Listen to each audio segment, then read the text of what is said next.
지리학적으로 이 나라는 절대 부강해질 수 없다. 세계 최고 권위의 옥스퍼드 교수가 내린 결론이었습니다. 국토의 70%가 산, 쓸만한 자원 제로. 주변엔 세계 최강의 강대국들이 둘러싼 사면 초가의 땅. 실제로 수천 년 전 경쟁에서 밀려난 이들이 겨우 도망쳐 정착한 척박한 곳이었습니다. 그런데 지금 전 세계가 이 나라 때문에 발칵 뒤집혔습니다. 기술이면 기술, 문화면 문화, 전 세계 1위를 싹쓸이하며 지구를 움직이고 있기 때문이죠. 결국 학자는 30년 평생 쌓아온 공식을 쓰레기통에 던지며 탄식했습니다. 이 땅은 내 지식이 통하지 않는 유일한 예외다. 지리학의 법칙마저 비웃으며 세계를 지배해버린 기적의 주인공, 그 위대한 나라 대한민국입니다. 강대국 틈바구니에서 가장 독하고 위대하게 살아남은 한국인들의 소름 돋는 역사적 진실. 지금 바로 그 장엄한 스토리를 공개합니다. 시작 전 구독과 좋아요 한번 눌러주시면 영상 제작에 큰 힘이 됩니다. 감동이방 오늘의 이야기 시작하겠습니다. 지도를 오래 들여다보면 이상한 게 보이기 시작합니다. 숫자가 맞지 않는 나라. 조건은 최악인데 결과는 정반대인 나라. 저는 30년간 지형과 문명의 상관관계를 연구해왔지만 한반도 앞에서만큼은 제 공식이 통하지 않았습니다. 안녕하세요. 저는 제임스 우드필드입니다. 옥스퍼드 대학교 지리학과에서 문명 지리학을 가르치고 있습니다. 2019년 가을이었습니다. 저는 동아시아 문명권의 지형 조건과 경제 성취 간의 상관관계를 분석하는 프로젝트를 진행 중이었어요. 수십 개 나라의 데이터를 하나씩 펼쳐놓고 있었는데 한국 파일을 열었을 때 손이 멈췄습니다. 숫자들이 맞지 않았어요. 국토의 70%가 산지입니다. 경작 가능한 평야는 전체 면적의 20%가 채 안 돼요. 지하 자원은 주요 산업국과 비교하면 사실상 빈국 수준입니다. 방은 있지만 경사가 너무 급해서 대규모 물류에 쓰기가 어렵고요. 반도라는 지형은 바다로 나갈 수 있다는 장점이 있지만 역사적으로는 주변 강대국의 침략 통로가 되기도 했습니다. 지리학자의 눈으로 보면 이 조건은 하나의 결론을 가리킵니다. 강해지기 어렵다. 역사적으로도 구조적으로도. 그런데 옆 페이지를 넘겼습니다. 반도체 글로벌 시장 점유율 1위. 세계 최대 규모의 조선 산업. 원조를 받던 나라에서 원조를 주는 나라로 올라선 유일한 사례. 전 세계 젊은이들이 따라 부르는 노래와 줄 서서 보는 드라마. 저는 이런 나라를 30년 연구 인생에서 단 한 번도 본 적이 없었습니다. 조건은 최하인데 결과는 최산이에요. 이게 말이 됩니까? 지리학에는 오래된 원칙이 있습니다. 땅이 사람을 만든다는 겁니다. 넓은 평야가 있으면 농업 생산성이 올라가고 잉여 식량이 생기고 그 잉여가 문명을 만들어요. 강이 길고 완만하면 교역이 활발해지고 도시가 생기고 제국이 섭니다. 메소포타미아가 그랬고 황하 문명이 그랬고 나일강이 그랬습니다. 제가 30년간 들여다본 문명들이 전부 이 원칙 안에서 움직였어요. 한반도는 그 원칙 밖에 있었습니다. 저는 파일을 덮었습니다. 그리고 처음부터 다시 펼쳤어요. 숫자는 바뀌지 않았습니다. 산지 70%, 평야 20% 미만, 자원 빈국, 급경사 하천. 그 숫자 옆에 나란히 놓인 경제 지표와 기술 수준은 여전히 설명이 되지 않았습니다. 저는 그때 결심했습니다. 책상 앞에서는 풀 수 없는 문제라고. 직접 가봐야 한다고. 서울행 비행기 안에서 제가 아는 한반도를 머릿속으로 다시 정리했습니다. 면적은 한반도 전체 기준 약 22만 제곱킬로미터. 영국의 절반에도 미치지 못해요. 인구는 남한 기준 약 5천만 명. 위도는 북위 33도에서 38도 사이. 중위도에 해당합니다. 사계절이 뚜렷하고 여름엔 고온 다습한 몬순의 영향을 받고 겨울엔 대륙에서 내려오는 차갑고 건조한 북서 계절풍이 휩쓸어요. 지리학자로서 이 조건들을 나열하면 하나의 그림이 그려집니다. 살기에 만만하지 않은 땅, 계절마다 극단적으로 달라지는 환경, 산으로 가로막힌 지형, 좁은 평야, 그 안에서 수천 년을 살아온 사람들. 인천공항에 내려 처음 창밖을 바라봤을 때 저는 혼자 중얼거렸습니다. 이 사람들은 왜 이렇게 강한 걸까? 조건이 이 정도면 보통은 강해지지 않습니다. 적당히 살아남거나 강한 이웃나라에 서서히 흡수되거나. 그게 지리학이 수천 년 동안 반복해서 보여준 패턴이에요. 그런데 이 나라는 달랐습니다. 흡수되지 않았어요. 무너지지 않았습니다. 오히려 강해졌어요. 2달 뒤, 저는 그 답을 찾았습니다. 그런데 그 답은 제가 예상했던 곳에 없었어요. 현재의 정책도 아니었고, 경제 시스템도 아니었습니다. 훨씬 오래된 곳에 있었어요. 수천 년 전, 이 땅에 처음 발을 디딘 사람들의 이야기 안에 서울에 도착한 첫날, 저는 호텔방에 지도를 펼쳐놓고 한참을 들여다봤습니다. 한반도, 위로는 대륙, 아래로는 바다. 동쪽은 높고 서쪽은 낮습니다. 덤벼처럼 솟은 산줄기가 북에서 남으로 내려오고 그 산줄기에서 뻗어나온 강들이 서쪽과 남쪽 바다로 흘러갑니다. 지도만 놓고 보면 꽤 단정한 땅이에요. 그런데 이 단정한 생김새 안에 엄청난 모순이 숨어 있었습니다. 반도입니다. 세면이 바다입니다. 지리학에서 반도는 기본적으로 좋은 조건으로 분류합니다. 육지와도 연결되고 바다로도 나갈 수 있으니까요. 교역이 가능하고 외부 문명을 흡수할 수 있고 필요하면 바다를 통해 멀리까지 뻗어나갈 수 있습니다. 이탈리아 반도에서 로마가 나왔고 이베리아 반도에서 대항해 시대가 열렸어요. 반도는 역사적으로 문명의 발사대 역할을 해왔습니다. 그런데 반도에는 반드시 따라오는 그림자가 있어요. 요충지라는 겁니다. 교류의 통로는 동시에 침략의 통로입니다. 한반도는 대륙 세력이 바다로 나가려 할 때, 혹은 해양 세력이 대륙으로 들어오려 할 때 반드시 거쳐야 하는 길목에 있었어요. 중국이 강성할 때는 중국이 탐냈고, 일본이 강성할 때는 일본이 노렸습니다. 지도 위에서 한반도의 위치를 보고 있으면 왜 이 땅이 수백 년에 걸쳐 그토록 많은 전쟁을 치러야 했는지가 보입니다. 잘못이 있어서가 아니에요. 위치가 그랬습니다. 그런데 저를 더 오래 붙들었던 건 침략의 역사가 아니었습니다. 강이었어요. 한반도에는 한강, 낙동강, 금강, 영산강, 큰 강들이 있습니다. 강이 있다는 건 지리학적으로 중요한 의미가 있어요. 강은 단순히 물이 흐르는 곳이 아닙니다. 물자가 흐르는 길이고 사람이 이동하는 통로이고 문명이 퍼져나가는 경로입니다. 강을 잘 활용한 나라는 통합을 이루고 그 통합을 바탕으로 강해졌어요. 그런데 한반도의 강은 결정적인 문제가 하나 있었습니다. 경사가 너무 급해요. 동쪽이 높고 서쪽이 낮은 지형이다 보니 강원도에서 시작한 물이 서해로 빠져나가기까지의 거리가 너무 짧습니다. 짧은 거리에 높이 차이가 크다는 건 경사가 급하다는 뜻이에요. 강물이 빠르게 흐른다는 뜻이고 배를 띄워 물건을 실어 나르기가 어렵다는 뜻입니다. 강원도 산골에서 서울까지 배로 올라오는 일이 쉽지 않았어요. 내려올 때도 마찬가지였습니다. 물살이 거세면 배를 조종하기가 위험해지거든요. 여기서 중국과 비교해 보겠습니다. 중국에는 황하와 양자강이 있습니다. 둘 다 어마어마하게 길고 경사가 완만해요. 거기다 수나라 때 황하와 양자강을 인공운하로 연결해버렸습니다. 대운하예요. 길이가 약 2,500km, 베이징에서 항저우까지 물길 하나로 이어진 겁니다. 이 운하 하나가 중국이라는 거대한 땅을 하나의 경제권으로 묶어버렸어요. 물자가 움직이면 사람이 따라가고, 사람이 따라가면 문화가 섞이고, 문화가 섞이면 통합이 됩니다. 그게 중국이 그토록 넓은 땅을 하나의 왕조 아래 오랫동안 유지할 수 있었던 핵심 이유 중 하나였어요. 한반도는 그게 불가능했습니다. 강을 운하로 연결할 만한 평야가 없었고 강의 경사를 극복할 기술도 없었습니다. 물류 비용이 높을 수밖에 없었어요. 물건 하나를 산 넘고 강 건너 다른 지역으로 옮기는 일이 보통 일이 아니었습니다. 그러다 보니 각 지역이 서로 섞이기가 어려웠어요. 전라도는 전라도대로, 경상도는 경상도대로, 충청도는 충청도대로 살아갔습니다. 강원도는 그 산 안에서 따로 또 같이 살아갔고요. 분절입니다. 지형이 만들어낸 분절이에요. 누가 의도한 게 아닙니다. 산이 높고 강이 급하다 보니 자연스럽게 지역이 나뉘었고, 지역이 나뉘다 보니 사람들이 섞이지 않았고, 섞이지 않다 보니 각 지역의 색깔이 뚜렷해졌습니다. 한국 사람들이 유독 지역 정서와 공동체 의식이 강한 이유가 여기 있어요. 이게 성격의 문제가 아닙니다. 지형의 문제였습니다.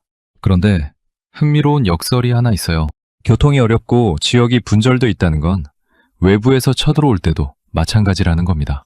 한 지역을 점령했다고 해서 나머지가 자동으로 무너지지 않아요. 산 하나 넘으면 또 다른 세계가 펼쳐지고 그 안에서 사람들이 버티고 있습니다. 역사 속에서 수많은 외세가 한반도를 침략했지만 끝내 완전히 흡수하지 못한 이유 중 하나가 바로 이 분절된 지형이었어요. 지키기 어려운 땅은 빼앗기도 어려운 땅이었습니다. 한반도는 그런 곳이었습니다. 열려 있어서 당하고 막혀 있어서 버텼습니다. 연결돼 있어서 문명을 받아들이고 분절돼 있어서 정체성을 지켰어요. 한반도라는 땅은 장점과 단점이 따로 존재하는 게 아니었습니다. 같은 조건이 상황에 따라 장점이 되기도 하고 단점이 되기도 했어요. 저는 지도를 접으면서 생각했습니다. 이 땅에서 살아남는다는 게 어떤 의미인지를, 그리고 그 질문의 답을 찾기 위해 훨씬 더 오래전으로 거슬러 올라가야 한다는 걸 깨달았습니다. 이 땅에 처음 발을 디딘 사람들이 누구였는지, 그리고 그들이 왜 하필 이 땅을 선택했는지를 알아야 했어요. 서울 체류 사흘째 되던 날, 저는 국립중앙박물관을 찾았습니다. 선사시대 유물들이 늘어선 전시실을 천천히 걸으면서 저는 계속 같은 질문을 머릿속에서 굴렸습니다. 이 땅에 처음 온 사람들은 누구였을까? 그리고 왜 왔을까? 지리학자에게 이 질문은 생각보다 중요합니다. 어떤 사람들이 처음 정착했느냐가 그 이후 수천 년의 방향을 결정하거든요. 씨앗이 어떤 씨앗이었느냐가 나무의 성질을 만들듯이. 결론부터 말씀드리겠습니다.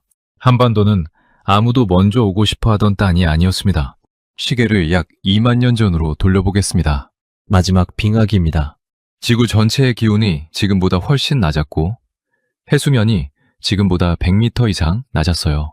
지금 서해바다 자리가 육지였습니다. 한반도와 중국 대륙이 사실상 이어져 있었어요. 당시 동아시아를 떠돌던 수렵 채집민들이 있었습니다. 이들이 원한 건 딱 하나였어요. 먹을 것. 그리고 먹을 것이 풍부한 곳은 어디였느냐? 넓은 초원과 큰 간이 만나는 곳이었습니다. 큰 동물이 다니고 물고기가 잡히고 조개류가 있는 곳. 황하가 흐르는 중국 대평원이 바로 그런 곳이었어요. 한반도는요, 산지였습니다. 그것도 빙하기였으니 지금보다 더 춥고 더 험했어요. 수렵 채집민들이 굳이 이 험한 산악 지형으로 들어오려 하지 않았습니다. 황하평원으로 가면 되는데 왜 산을 넘겠습니까? 그러면 한반도는 그냥 비어 있었느냐? 그렇지는 않았어요. 전쟁에서 밀린 사람들이 그러왔습니다. 좋은 땅을 차지하려는 경쟁에서 밀려난 집단들이 어쩔 수 없이 한반도 쪽으로 내려왔어요. 선택이 아니었습니다. 밀려난 겁니다. 그 사람들이 이 험한 산악 지형에서 살아남아야 했어요. 약 10,000년 전, 날씨가 따뜻해지기 시작했습니다. 빙하기가 끝나고 지금 우리가 사는 간빙기, 홀로세가 시작된 거예요. 기온이 올라가면서 동아시아 지역에서 농경이 시작됩니다. 중국 지역에서 기장과 벼를 키우기 시작했어요. 그런데 약 5,000년 전부터 기후가 다시 나빠지기 시작했습니다. 온도가 떨어지고 건조해졌어요. 추워지면 건조해지는 건 당연한 이치입니다. 대기 중 수증기가 줄어드니 강수량이 감소하고 농사 짓기가 어려워졌습니다. 요동과 만주 일대에서 농경을 하던 사람들이 압박을 받기 시작했어요. 이 사람들이 어디로 향했을까요? 남쪽이었습니다. 따뜻한 곳, 먹을 것이 있는 곳을 찾아 이동했어요. 이번에도 마찬가지였습니다. 가장 가고 싶었던 곳은 황하 일대의 넓은 평야였어요. 그런데 거기는 이미 사람들이 가득 찼습니다. 전쟁이 너무 심했어요. 결국 일부가 한반도로 내려왔습니다. 황하 평야에서 경쟁에 밀린 사람들이었습니다. 혹은 기후변화를 남보다 먼저 읽고 미리 움직인 사람들이었어요. 어떤 이유든 공통점이 하나 있었습니다. 원래 있던 자리를 박차고 낯선 땅으로 이동했다는 것, 기득권을 포기했다는 것, 불확실한 미래를 선택했다는 것. 이건 보통 사람이 하는 선택이 아닙니다. 안정된 자리를 버리고 험한 길을 택한다는 건 두 가지 중 하나예요. 정말 절박하거나 아니면 정말 진취적이거나. 한반도로 내려온 사람들 중에는 두 부류가 다 있었을 겁니다. 경쟁에서 밀려 어쩔 수 없이 온 사람들, 그리고 변화를 읽고 먼저 움직인 사람들. 그런데 한반도에 도착하고 나서가 진짜 문제였습니다. 국토의 70%가 산지예요. 경작할 수 있는 평야가 좁습니다. 겨울엔 혹독하게 춥고 여름엔 태풍과 장마가 몰아칩니다. 황하평야에서 밀려 내려왔더니 기다리는 건 험한 산과 좁은 땅이었어요. 그럼에도 살아야 했습니다. 돌아갈 곳도 없었고 달리 선택지도 없었어요. 근면할 수밖에 없었습니다. 성실할 수밖에 없었어요. 조금이라도 게으르면 굶었습니다. 조금이라도 방심하면 겨울을 넘기지 못했어요. 좁은 땅에서 최대한 많은 걸 끌어내야 했고 예측하기 어려운 날씨에 맞서 매년 새로운 방법을 찾아야 했습니다. 그 과정이 수백 년, 수천 년 반복됐어요. 그게 사람을 바꿉니다. 한 세대가 아닙니다. 수십 세대에 걸쳐 이 땅에서 살아남은 사람들의 후손이 지금의 한국인입니다. 살아남기 위해 부지런했던 사람들의 자손이에요. 절박함이 DNA에 새겨졌다고 표현하면 과장일 수 있지만 수천 년의 환경이 사람의 성향을 만든다는 건 지리학이 반복해서 증명해온 사실입니다. 저는 박물관에 나오면서 생각했습니다. 이 사람들이 처음부터 강했던 게 아니었구나. 망해질 수밖에 없는 환경에 놓였던 거구나. 아무도 원하지 않던 땅에서 아무도 기대하지 않았던 방식으로 살아남은 사람들. 그 후손들이 지금 반도체를 만들고 배를 짓고 노래를 전 세계에 퍼뜨리고 있는 겁니다. 땅이 사람을 만든다고 했습니다. 한반도는 그 명제를 가장 극적으로 증명한 땅이었어요. 서울에 머문 지 2주가 지났을 때 저는 날씨 때문에 하루 종일 호텔방에 갇혀 있었습니다. 장마였습니다. 창밖으로 빗줄기가 쏟아졌어요. 옥스퍼드에서 30년을 살았지만 이런 비는 처음이었습니다. 많이 달랐어요. 그냥 비가 내리는 게 아니라 하늘에 구멍이 뚫린 것 같았습니다. 그날 하루 서울의 강수량이 제가 옥스퍼드에서 한 달간 맞는 비의 양과 맞먹었어요. 저는 그 빗소리를 들으면서 생각했습니다. 이게 바로 몬순이구나. 기후학에서 동아시아 몬순은 아주 특별한 현상입니다. 여름엔 바다에서 대륙 쪽으로 뜨겁고 습한 바람이 밀려오고 겨울엔 대륙에서 바다 쪽으로 차갑고 건조한 바람이 내려옵니다. 계절마다 바람의 방향이 완전히 뒤집혀요. 그러니 여름과 겨울의 차이가 극단적일 수밖에 없습니다. 서울의 1월 평균 기온은 영하 2도에서 영하 5도 사이입니다.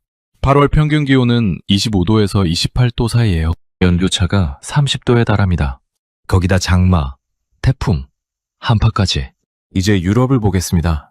런던의 연교차는 약 14도입니다. 파리는 약 16도예요. 여름에 덥지도 않고 겨울에 그렇게 춥지도 않습니다. 비는 1년 내내 고르게 내려요. 장마가 없습니다. 태풍도 없어요. 한파도 동아시아에 비하면 온건한 수준입니다. 왜 이런 차이가 생기냐? 편서풍 때문입니다. 유럽은 대서양에서 불어오는 편서풍의 영향을 1년 내내 받습니다. 바다에서 오는 바람이니까 온도가 일정해요. 여름엔 대륙이 바다보다 빨리 뜨거워지려는 걸 바다바람이 식혀주고 겨울엔 대륙이 빠르게 식으려는 걸 바다바람이 데워줍니다. 바다가 거대한 온도 조절 장치 역할을 하는 겁니다. 유럽 사람들은 기후의 변덕에 크게 시달리지 않았어요. 매년 여름이 올해 여름과 크게 다르지 않을 거라는 걸 알고 살 수 있었습니다. 겨울 준비를 극단적으로 할 필요도 없었어요. 한반도는 달랐습니다. 여름이 끝나면 겨울이 옵니다. 그런데 그 전환이 유럽처럼 완만하지 않아요. 장마가 거치고 나면 무더위가 기다리고 무더위가 지나면 곧 한파가 내려옵니다. 봄과 가을이 있긴 하지만 짧아요. 여름 준비를 하다 보면 어느새 겨울 준비를 해야 합니다. 이게 사람에게 어떤 영향을 미치는지 생각해 보셨습니까? 계절이 바뀔 때마다 사람은 적응해야 합니다. 입는 옷이 달라지고 먹는 음식이 달라지고 하는 일이 달라져요. 농경사회에서는 더 극적이었습니다. 봄엔 씨를 뿌리고 여름엔 물을 대고 잡초를 뽑고 가을엔 수확하고 겨울엔 저장하고 준비해야 했어요. 계절마다 해야 할 일이 완전히 달랐습니다.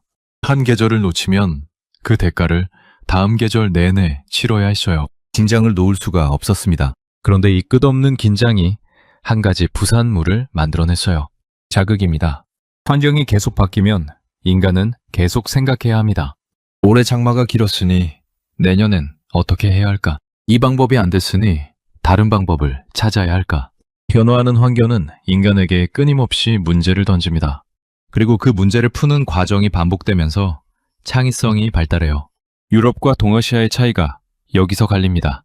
유럽은 기후가 안정적이었기 때문에 사람들이 자연과의 싸움보다 서로 간의 경쟁에 에너지를 쏟았습니다. 나라가 잘게 쪼개져 있었고 그 나라들이 서로 경쟁하면서 기술과 제도가 발전했어요. 그 경쟁이 결국 산업혁명으로 이어졌습니다. 동아시아는 달랐어요. 경쟁 상대가 사람이 아니라 자연이었습니다.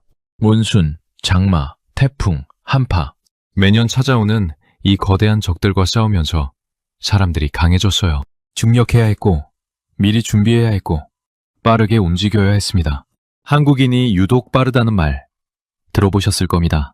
빨리빨리 제가 서울에서 처음 들었을 때 그냥 문화적 특성이라고 생각했습니다. 그런데 지형과 기후를 공부하고 나니 다르게 보이기 시작했어요. 이건 성격이 아닙니다. 계절이 만들어낸 생존 전략이에요. 장마가 오기 전에 씨를 뿌려야 하고 한파가 오기 전에 수확을 끝내야 합니다. 자연이 정해준 마감 기한이 있었어요. 그 마감을 지키지 못하면 굶었습니다. 빠름은 살아남기 위한 반응이었어요. 그리고 계절이 뚜렷하다는 건 또 다른 의미가 있습니다. 자극이 끊이지 않는다는 거예요. 봄의 생동감, 여름의 열기, 가을의 서늘함, 겨울의 혹독함. 이 네 가지 전혀 다른 환경을 매년 경험하면서 인간의 감각이 풍부해집니다. 안조로운 환경에서는 나오기 어려운 감수성과 표현력이 생겨요. 한국의 문화 콘텐츠가 왜 이렇게 감정의 폭이 넓은지, 왜 이렇게 몰입도가 높은지 저는 기후에서 그 단서를 찾았습니다. 계절이 사람의 감정을 훈련시켜 온 겁니다. 물론 몬순 기후가 좋은 것만은 아닙니다. 태풍으로 농사를 망치는 해가 있었고 가뭄으로 강이 바닥을 드러내는 해도 있었어요. 홍수가 마을을 쓸어가기도 했습니다. 자연 앞에서 인간은 늘 작았어요. 그런데 그 작음을 경험한 사람들이 다음 해에 더 철저하게 준비했습니다. 더 높은 곳에 집을 지었고 더 오래 버틸 식량을 저장했고 더 튼튼한 둑을 쌓았어요. 실패가 학습이 됐습니다. 그 학습이 수천 년 쌓였어요. 저는 장마 빗소리를 들으면서 창밖을 바라봤습니다. 서울 사람들은 그 빗 속에서도 움직이고 있었습니다. 우산을 쓰고 비옷을 입고 발걸음을 재촉하면서 비가 오면 멈추는 게 아니라 비에 맞춰 방법을 바꾸는 사람들이었어요. 온순이 만든 사람들이었습니다. 서울 체를 3주째 저는 한 가지 이상한 점을 발견했습니다. 한국 부모들과 대화를 나눌 때마다 반복해서 나오는 단어가 있었어요. 의대, 로스쿨. 처음엔 그냥 교육열이 높은 나라구나 싶었습니다. 그런데 횟수가 쌓이면서 이게 단순한 교육열의 문제가 아니라는 생각이 들었어요. 패턴이 너무 뚜렷했습니다. 왜 하필 의대와 로스쿨인가? 저는 그 질문을 붙들고 앉았습니다. 의학과 법학은 실용학문입니다. 당장 먹고 사는 문제와 직결되는 분야예요. 기초과학이나 인문학처럼 결과가 나오기까지 오래 기다려야 하는 학문이 아닙니다. 배우면 쓸 수 있고 쓰면 바로 돈이 되는 분야예요. 이 나라 사람들은 본능적으로 실용적인 것을 향해 움직이고 있었습니다. 그런데 이 패턴, 저는 다른 나라에서도 본 적이 있었어요. 미국입니다. 미국은 의대와 로스쿨이 가장 인기 있는 나라 중 하나입니다. 최상위권 학생들이 몰리는 곳이 의과대학과 법학대학원이에요. 미국 사람들도 유럽과 비교하면 훨씬 실용적입니다. 철학이나 순수 예술보다 바로 써먹을 수 있는 것을 선호해요. 한국과 미국, 언어도 다르고 역사도 다르고 문화도 다릅니다. 그런데 왜 이렇게 비슷한 패턴이 나오는 걸까요? 저는 두 나라의 공통점을 찾기 시작했습니다. 그리고 하나를 발견했어요. 이주민입니다. 미국을 처음 세운 사람들이 누구입니까? 유럽에서 건너온 이민자들이에요. 종교적 박해를 피해온 사람들, 가난을 벗어나려던 사람들, 새로운 기회를 찾아 대서양을 건넌 사람들입니다. 안정된 자리를 버리고 불확실한 미래를 선택한 사람들이었어요. 그 선택 자체가 이미 보통 사람과 다른 기질을 전제로 합니다. 절박하거나 진취적이거나 한반도로 내려온 사람들과 구조가 똑같습니다. 수천 년 전 만주와 요동에서 경쟁에 밀려 남아한 사람들. 기후가 나빠지자 황하 평야를 향해 움직였지만 그마저도 여의치 않아 한반도로 밀려 내려온 사람들. 원래 있던 자리에서 뿌리를 뽑고 낯선 땅으로 이동한 사람들이었어요. 미국 이민자들과 출발점이 다를 뿐 본질은 같았습니다. 기득권을 포기하고 이동한다는 건 결코 쉬운 선택이 아닙니다. 익숙한 것을 버리고 낯선 것을 향해 간다는 건 두려움을 감수하는 일이에요. 그 두려움을 감수할 수 있는 사람은 두 종류입니다. 너무 절박해서 달리 선택지가 없거나 아니면 변화를 기회로 읽을 줄 아는 사람이거나 한반도로 내려온 사람들 중에는 이 두 부류가 섞여 있었을 겁니다. 그리고 두 부류 모두 한 가지 공통점이 있었어요. 살아남기 위해 최선을 다했다는 겁니다. 좁은 땅, 험한 산, 혹독한 겨울. 이 조건에서 게으른 사람은 살아남지 못했습니다. 비효율적인 사람은 도태됐어요. 살아남은 사람들은 부지런했고 실용적이었고 빠르게 움직였습니다. 그 사람들의 후손이 지금의 한국인이에요. 여기서 한 가지 흥미로운 이야기를 더 해야겠습니다. 지리학자들 사이에서 보수와 진보의 기원을 설명할 때 쓰는 비유가 있습니다. 산 하나를 두고 두 종류의 사람이 있다고 상상해 보세요. 한쪽은 저 산 너머에 새로운 세계가 있을 거라며 넘어가려 합니다. 한쪽은 지금 여기가 충분히 살만하니 이 안에서 더 잘 가꾸자고 합니다. 전자가 진취적 기질, 후자가 보수적 기질입니다. 그런데 한반도로 내려온 사람들을 생각해 보세요. 이들은 산을 넘은 사람들입니다. 원래 있던 자리에서 이동한 사람들이에요. 구조적으로 진취적 기질을 가진 사람들이 더 많이 이 땅으로 왔을 가능성이 높습니다. 변화를 두려워하지 않는 사람들, 새로운 환경에 빠르게 적응하는 사람들이 살아남았고 그 유전자가 이어져 왔어요. 한국 사람들이 새로운 기술을 빠르게 받아들이고 트렌드에 민감하고 변화에 유연한 이유. 저는 그 뿌리가 여기 있다고 생각합니다. 이주민의 DNA는 실용성만이 아니에요. 적응력입니다. 낯선 환경에서 살아남은 사람들의 후손은 또 다른 낯선 환경 앞에서도 무너지지 않습니다. 오히려 그 낯섦을 기회로 바꾸는 법을 압니다. 반도체 산업을 보십시오. 1970년대 한국에 반도체 기술이 있었습니까? 없었습니다. 그 기술을 배우고 가져오고 결국 세계 1위로 올라섰어요. 조선업도 마찬가지입니다. 처음부터 배를 잘 만들던 나라가 아니었어요. 자동차도, 가전도, 문화 콘텐츠도 없던 것을 만들어낸 겁니다. 없던 것을 만들어내는 능력. 그게 이주민의 DNA입니다. 낯선 땅에서 아무것도 없이 시작해야 했던 사람들이 수천 년에 걸쳐 연마한 능력이에요. 있는 것으로 버티는 게 아니라 없는 것을 만들어서 살아남는 것. 한반도가 그 훈련장이었습니다. 저는 서울 거리를 걸으면서 이 사람들을 다시 봤습니다. 빠르게 걷고 빠르게 결정하고 빠르게 움직입니다. 처음 왔을 때는 그게 그냥 바쁜 도시 사람들의 모습으로 보였어요. 지금은 다르게 보입니다. 수천 년 전 낯선 땅으로 내려와 살아남아야 했던 사람들의 걸음걸이가 지금도 이어지고 있는 겁니다. 이주민의 후손들은 멈추지 않았습니다. 그리고 앞으로도 멈추지 않을 것입니다. 서울에서 한 달을 보낸 어느 저녁, 저는 한국인 동료 연구자와 저녁을 먹었습니다. 대화가 깊어지면서 그가 불쑥 이런 말을 했어요. 우리는 단일민족이라 결속력이 강한 것 같습니다. 저는 그 말을 듣고 잠시 멈췄습니다. 틀린 말이 아니에요. 결속력은 분명히 강합니다. 그런데 그 이유가 단일민족이어서냐? 저는 그 부분이 걸렸습니다. 단일민족, 한국에서 오래된 자기 인식입니다. 그런데 지리학자의 눈으로 그리고 유전학 데이터를 들여다보면 이 개념은 생각보다 훨씬 복잡한 이야기를 품고 있습니다. 앞서 살펴봤듯이 한반도로 내려온 사람들은 한 뿌리에서 온 집단이 아니었습니다. 빙하기 이후 수만 년에 걸쳐 만주, 요동, 시베리아 일대에서 여러 경로로 이동해온 사람들이었어요. 수렵 채집민이 먼저 들어왔고 기후변화로 밀려내려온 농경민이 뒤따랐습니다. 그 과정에서 섞이고 또 섞이고 또 섞였어요. 아니란 시작점이 없었습니다. 유전학 연구들이 이를 뒷받침합니다. 현재 한국인의 유전자를 분석해보면 동북아시아 전반의 유전적 특성이 복합적으로 나타나요. 한 집단의 순수한 후손이 아니라 여러 집단이 오랜 시간에 걸쳐 뒤섞인 결과물입니다. 그렇다면 단일민족이라는 인식은 어디서 왔을까요? 삼국시대입니다. 고구려, 백제, 신라가 정립되면서 한반도에 국경이라는 개념이 생겼습니다. 국경이 생기면 이동이 제한되어 북쪽에서 새로운 집단이 대규모로 유입되는 일이 급격히 줄었습니다. 기원 후 400년 무렵부터는 한반도 안에서 서로 섞이는 일은 있었지만 외부에서 대규모 집단이 새로 들어오는 일은 거의 없었어요. 그때부터 약 1600년입니다. 1600년 동안 비슷한 환경에서 비슷한 언어로 비슷한 문화를 공유하며 살아왔어요. 유전적으로도 점차 균질해졌습니다. 그러니 단일 민족이라는 느낌이 드는 건 어떤 의미에서는 맞습니다.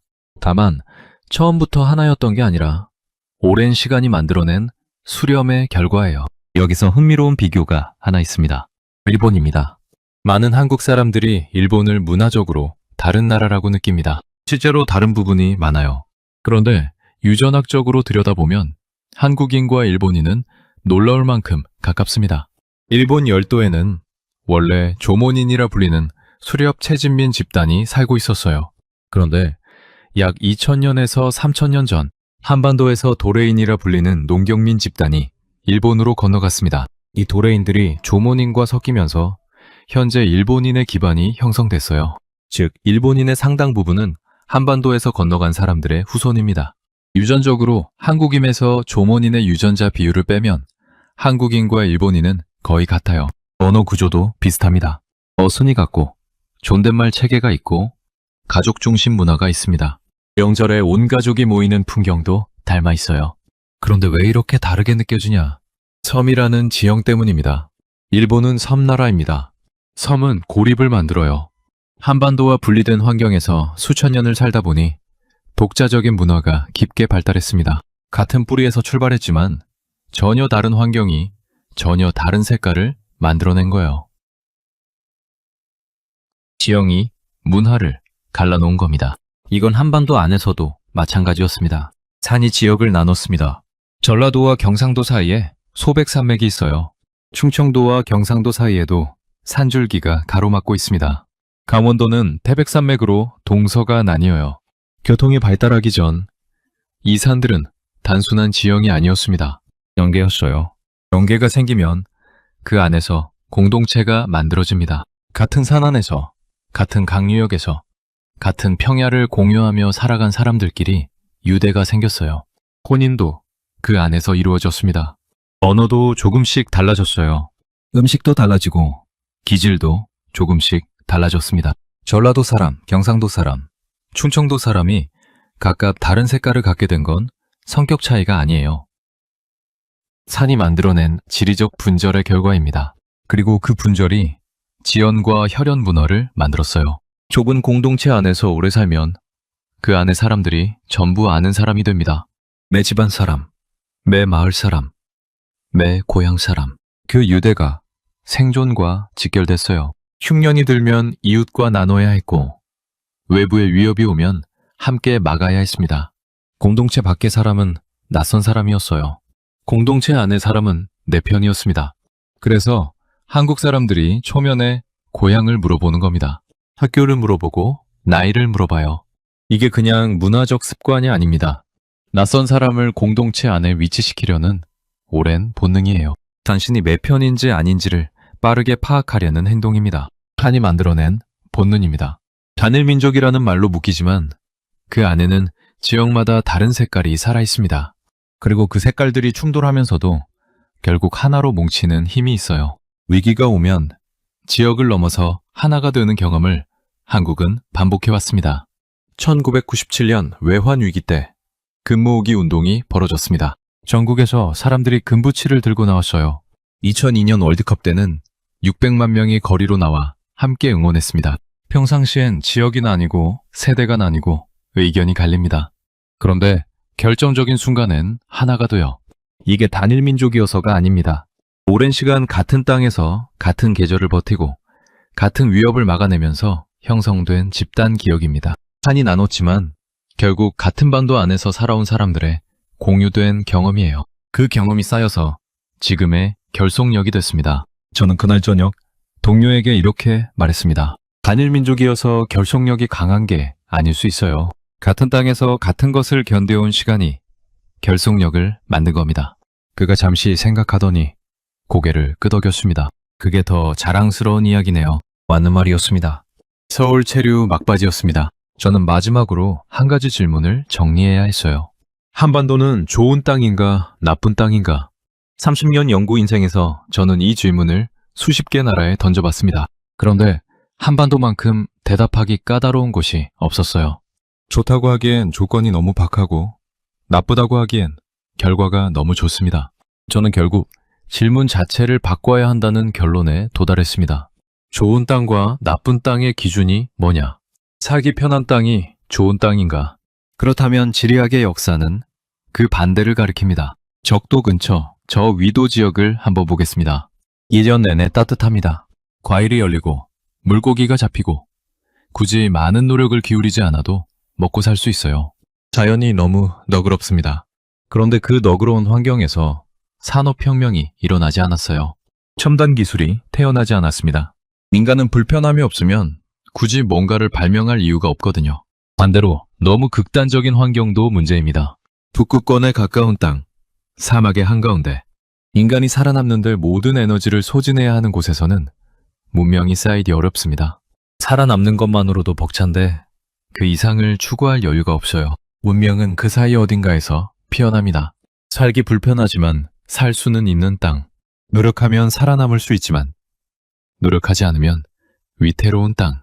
인간에게 끊임없이 문제를 던지지만 그 문제를 풀 수 있는 여지는 남겨두는 땅. 지리학에서는 이런 조건을 가진 지역에서 강한 문명이 반복해서 탄생해 왔습니다. 한반도가 정확히 그 자리에 있었습니다. 중위도, 사계절, 산지 70%의 험한 지형, 몬순의 혹독한 계절, 교차, 좁은 평야. 이 조건들이 전부 인간을 압박합니다. 그런데 완전히 무너뜨리지는 않아요. 압박이 있되 극복할 수 있는 수준이었습니다. 그 절묘한 균형이 수천 년에 걸쳐 사람을 조각해온 거예요. 살아남으려면 반드시 노력해야 하는 땅이었습니다. 여기서 저는 한반도 안에서 가장 극적인 비교 사례를 짚어야겠습니다. 남한과 북한입니다. 지도를 보면 같은 반도입니다. 같은 기후대에 있어요. 산지 비율도 비슷하고 오히려 북한이 산지가 더 많습니다. 같은 언어를 쓰고 같은 역사를 공유했어요. 수천 년을 같은 땅에서 살아온 같은 사람들입니다. 그런데 지금 두 나라의 차이는 어마어마합니다. 남한의 1인당 GDP는 북한의 약 30배에서 50배 수준으로 추정됩니다. 기대 수명이 다르고 영양 상태가 다르고 교육 수준이 다릅니다. 같은 땅, 같은 기후, 같은 민족인데 이렇게 극단적인 차이가 벌어졌어요. 지형이 이 차이를 설명할 수 있습니까? 없습니다. 기후가 이 차이를 설명할 수 있습니까? 없어요. 제도입니다. 1945년 분단 이후 남한과 북한은 완전히 다른 제도를 선택했습니다. 한쪽은 시장경제와 민주주의를 선택했고 한쪽은 계획경제와 1인 독재를 선택했어요. 그 선택이 80년에 걸쳐 이 엄청난 격차를 만들어냈습니다. 지리학자로서 이 사실은 중요한 교훈을 줍니다. 땅이 사람을 만든다고 했습니다. 맞는 말입니다. 그런데 땅이 모든 것을 결정하지는 않아요. 같은 땅 위에서도 어떤 제도를 선택하느냐에 따라 결과가 하늘과 땅만큼 달라질 수 있습니다. 지형은 가능성의 범위를 설정하는 것이지 결과를 확정하는 게 아니에요. 한반도는 가능성의 범위를 넓게 열어두는 땅이었습니다. 좋은 제도를 만나면 비상할 수 있는 땅이었어요. 실제로 남한이 그것을 증명했습니다. 반도체, 조선, 자동차, 문화 콘텐츠, 좁은 땅, 부족한 자원, 험한 지형. 이 모든 조건에도 불구하고 세계 10위권 경제대국이 됐습니다. 반대로 잘못된 제도를 만나면 같은 땅이 다른 결과를 냅니다. 북한이 그것을 보여주고 있어요. 땅의 잠재력을 실현하는 건 결국 사람이고 그 사람들이 만드는 제도입니다. 그런데 저는 여기서 한 가지를 더 짚고 싶습니다. 남한이 성공한 게 단순히 좋은 제도를 선택했기 때문만은 아닙니다. 그 제도 안에서 움직인 사람들의 기질이 있었어요. 수천 년간 적당히 나쁜 땅에서 살아온 사람들의 기질. 압박이 오면 무너지는 게 아니라 더 강해지는 사람들. 없는 것을 만들어내는데 익숙한 사람들. 계절이 바뀔 때마다 적응해온 사람들. 그 기질이 제도와 만났을 때 결과가 폭발적으로 나온 겁니다. 좋은 씨앗이 좋은 토양을 만난 것과 같습니다. 씨앗은 수천 년 전부터 이 땅에서 길러졌어요. 그리고 1945년 이후 남한은 그 씨앗이 자랄 수 있는 토양을 선택했습니다. 저는 창밖을 바라보며 생각했습니다. 프랑스의 평야가 탐납니까? 캘리포니아의 기후가 탐납니까? 솔직히 말하면 탐납니다. 그런데 탐나는 것과 부러운 것은 다릅니다. 한반도는 탐나는 땅이 아닐 수 있어요. 그런데 부러운 땅입니다. 이 조건에서 이 결과를 만들어낸 사람들이 부럽습니다. 좋은 땅이 있으면 좋은 결과가 나오는 건 당연한 일이에요. 나쁜 땅에서 좋은 결과를 만들어내는 건 당연한 일이 아닙니다. 한반도는 당연하지 않은 일을 해낸 땅이었습니다. 런던행 비행기에 올랐습니다. 인천공항 창밖으로 서울의 야경이 펼쳐졌습니다. 빽빽하게 들어선 아파트 불빛들이 산자락을 따라 올라가 있었어요. 산 위에도 불빛, 골짜기에도 불빛, 험한 지형을 그대로 두고 그 위에 도시를 얹어버린 모습이었습니다. 저는 그 풍경을 보면서 생각했어요. 이 사람들은 지형을 피하지 않았구나. 지형과 함께 살아버렸구나. 비행기가 이륙했습니다. 서울의 불빛이 점점 작아졌어요. 옥스퍼드로 돌아가는 11시간 동안 저는 2달간의 기록을 정리했습니다. 메모지가 가득 찼어요. 숫자들, 지형도, 기후 데이터, 현지에서 나눈 대화들. 그것들을 하나씩 들여다보면서 저는 처음 한국 파일을 펼쳤을 때 그 의문으로 돌아갔습니다. 왜 이 나라는 조건과 결과가 맞지 않는가? 이제 대답할 수 있었습니다. 조건이 결과를 만든 게 아니었습니다. 조건이 사람을 만들었고 그 사람이 결과를 만들었어요. 그리고 그 사람을 만든 조건들은 하나씩 따로 작동한 게 아니었습니다. 4가지가 동시에 교차했어요. 첫 번째는 반도라는 지정학입니다. 열려 있어서 문명을 받아들였고 막혀 있어서 정체성을 지켰습니다. 침략을 받으면서도 흡수되지 않았어요. 바다와 대륙을 동시에 품으면서 교류했고 산지가 분절을 만들면서 공동체를 단단하게 했습니다. 반도는 한국인에게 개방성과 저항성을 동시에 심어줬어요. 두 번째는 몬순이 만든 계절입니다. 유럽 사람들이 1년 내내 비슷한 날씨 속에서 살아갈 때 한반도 사람들은 매년 4개의 전혀 다른 환경을 통과했습니다. 장마, 태풍, 한파, 그리고 봄의 생동감. 이 극단적인 계절 교차가 사람에게 끊임없는 자극을 줬어요. 적응하지 않으면 살아남지 못했고 적응하는 과정에서 창의성이 생겼습니다. 빠름과 감수성이 같은 뿌리에서 나온 이유입니다. 세 번째는 산지가 만든 고립입니다. 70%의 산지가 지역을 나눴습니다. 그 나뉘이 지연과 혈연 문화를 만들었어요. 공동체 안에서 서로 의지하며 살아온 시간이 결속력을 만들었습니다. 위기가 오면 하나가 되는 힘. 외환위기 때 금을 들고 나온 사람들. 월드컵 때 거리로 쏟아진 600만 명. 그게 산이 수천 년에 걸쳐 만들어낸 결속이에요. 네 번째는 이주민의 절박함입니다. 아무도 원하지 않던 땅으로 내려온 사람들이었습니다. 경쟁에서 밀린 사람들, 변화를 먼저 읽고 움직인 사람들, 어떤 이유든 원래 자리를 박차고 낯선 땅으로 이동한 사람들이었어요. 그 절박함이 실용성을 만들었습니다. 없는 것을 만들어내는 능력을 길렀어요. 안주하지 않는 기질을 심었습니다. 이 4가지가 한반도라는 좁은 땅 위에서 수천 년 동안 교차했습니다. 어느 하나만으로는 지금의 한국인이 설명되지 않아요. 반도의 지정학만으로도 안 되고, 몬순만으로도 안 되고, 산지만으로도 안 되고, 이주민 DNA만으로도 안 됩니다. 4가지가 겹치는 지점, 그 교차점에서 하나의 인간형이 탄생했어요. 지독하게 실용적이고, 지독하게 빠르고, 지독하게 강한 사람들. 기가 세다는 표현을 서울에서 처음 들었을 때 저는 그냥 흥미로운 표현이라고 생각했습니다. 그런데 이제는 다르게 들립니다. 기가 세다는 건 그냥 고집이 세다는 뜻이 아니에요. 쉽게 꺾이지 않는다는 뜻입니다. 압박을 받아도 무너지지 않는다는 뜻이에요. 그 기질이 어디서 왔는지 저는 이제 압니다. 수천 년이 만든 겁니다. 옥스퍼드로 돌아온 첫 주, 저는 동료들과 세미나를 가졌습니다. 제가 지난 2달간 발견한 것들을 발표했어요. 슬라이드에 한반도 지형도를 띄워놓고 시작했습니다. 산지 70%, 조금 평야, 급경사 하천, 몬순 기후. 조건만 보면 변방 소국이어야 하는 나라. 그런데 다음 슬라이드를 넘겼습니다. 반도체 세계 1위, 조선 세계 1위, 원조 수혜국에서 원조 공여국으로 전 세계 젊은이들이 따라 부르는 노래와 줄 서서 보는 드라마. 세미나실이 잠시 조용해졌어요. 한 동료가 물었습니다. 어떻게 설명합니까? 저는 잠깐 생각하다가 이렇게 답했어요. 땅이 사람을 만들었는데 그 땅이 절묘하게 불편했습니다. 웃음이 나왔지만 틀린 말이 아니었어요. 너무 좋은 땅은 사람을 나태하게 만듭니다. 너무 나쁜 땅은 사람을 무너뜨려요. 한반도는 그 사이 어딘가에 있었습니다. 살아남으려면 반드시 노력해야 하는 땅, 포기하면 죽고 버티면 사는 땅. 그 절묘한 불편함이 수천 년에 걸쳐 하나의 인간형을 조각해냈습니다. 세미나가 끝나고 동료 하나가 남았습니다. 독일 출신의 경제지리학자였어요. 그가 말했습니다. 당신이 발표한 내용을 들으면서 한 가지 생각이 들었어요. 한국인들은 자신들이 왜 강한지 알고 있습니까? 저는 잠시 생각했습니다. 서울에서 만났던 사람들의 얼굴이 떠올랐어요.